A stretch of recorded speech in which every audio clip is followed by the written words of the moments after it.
Pregnancy होऊन असंख्य आठवडे उलटले, महिने उलटले, तरीही वजन कमी होत नाही.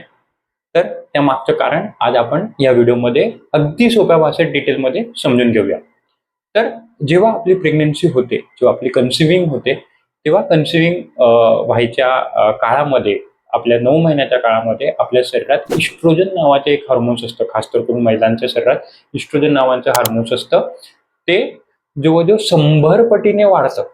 आता 100 पटीने वाढतं हे का वाढतं? कारण बाळासाठी कुशन तयार व्हायसाठी, बाळाला एक्स्ट्रा सपोर्ट तयार व्हायसाठी आपल्या शरीरात फॅटचं प्रमाण वाढतं. इस्ट्रोजनचं काम काय असतं? इस्ट्रोजन हे आपल्या शरीरात फॅट रेग्युलेटर आणि टेम्परेचर रेग्युलेटर म्हणून काम करतं. म्हणून जेव्हा आपल्याला आपल्या 9 महिन्यात किंवा आफ्टर प्रेग्नन्सी देखील फॅट्सचं प्रमाण हे खूप जास्ती प्रमाणात होतच, पण आपल्याला खूप घाम येतो किंवा खूप थंडी वाजून येते अचानक, कारण इस्ट्रोजन आपल्या शरीरात हे कमी जास्ती प्रमाणात होत असतं. त्याच्यामुळे फॅट्स आणि टेम्परेचर हे कमी जास्ती प्रमाणात होत असते. चला, तर बॅक टू व्हिडिओ. तर जेव्हा आपल्या ड्युरिंग 9 मंथ्स जेव्हा आपले असतात, तेव्हा आपल्या शरीरात 100 पट जवळजवळ इस्ट्रोजन वाढलेलं असतं. त्याच्यामुळे फॅट्स वाढलेलं असतं. आता जेव्हा आपले कन्सिव्ह प्रेग्नन्सी होते, आफ्टर प्रेग्नन्सी, राईट आफ्टर 24 तास 48 तासामध्ये हे estrogen back to normal, back to lowest पातळीवरती यायलाच पाहिजे. खास तर करून आपल्या प्रेग्नन्सी नंतर 48 भारी 72 तासांपर्यंत इस्ट्रोजन कमी व्हायला पाहिजे. जेणेकरून जसं कमी होईल तसं आपलं फॅट्स हे कमी व्हायला लागेल. आणि जोवर बाळाची ब्रेस्ट फीडिंग चालू आहे तोवर हे कमीच, म्हणजे ऍट इट्स लोएस्ट लेवलच राहायला पाहिजे.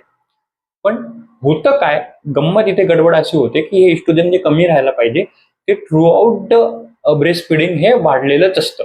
आणि जोवर हे इस्ट्रोजन वाढलेलं असेल तोवर, जसं मी सांगितलं, estrogen is the fat regulator, तोवर आपलं फॅट्स हे वाढलेलंच असेल. टेक्निकली नियमानुसार जेव्हा आपली ब्रेस्ट फीडिंग जेव्हा थांबेल तेव्हा इस्ट्रोजन हे परत बॅक टू नॉर्मल येतं, तोवर हे खालीच असते. पण आपली चूक इथे होतं, आपल्या शरीरात गडबड अशी होते की जे इस्ट्रोजन कमी असलं पाहिजे ब्रेस्ट फीडिंग मध्ये ते हे वाढलेलंच असतं. इनफॅक्ट आफ्टर ब्रेस्ट फीडिंग सुटल्यानंतर देखील हे वाढलेलं असतं, हे बॅक टू नॉर्मल येत नाही. म्हणून आपलं वजन कमी होत नाही. तर आता वजन कितीही जिम करा, कितीही एक्सरसाइज करा, जोवर आपलं इस्ट्रोजन नॉर्मल येणार नाही तोवर वजन कमीच होणार नाही. तर आपल्याला विशिष्ट योगाभ्यासाने, विशिष्ट आसन प्राणायामाने हे इस्ट्रोजन कमी करणं खूप महत्वाचं आहे, जर वजन कमी करायचं आहे तर. शेअर करा हा व्हिडिओ तुमच्या ओळखीच्यातल्या ताईंना, तुमच्या नातेवाईकांना, ज्यांची जस्ट आत्ता प्रेग्नेन्सी झालेली आहे किंवा फार जुनी प्रेग्नेन्सी झाली आहे तरी त्यांचं वजन कमी होत नाहीये. तर त्यांना कळू द्या की जोवर ते इस्ट्रोजन वरती काम करत नाही तोवर त्यांचं वजन कमी होणार नाही. धन्यवाद.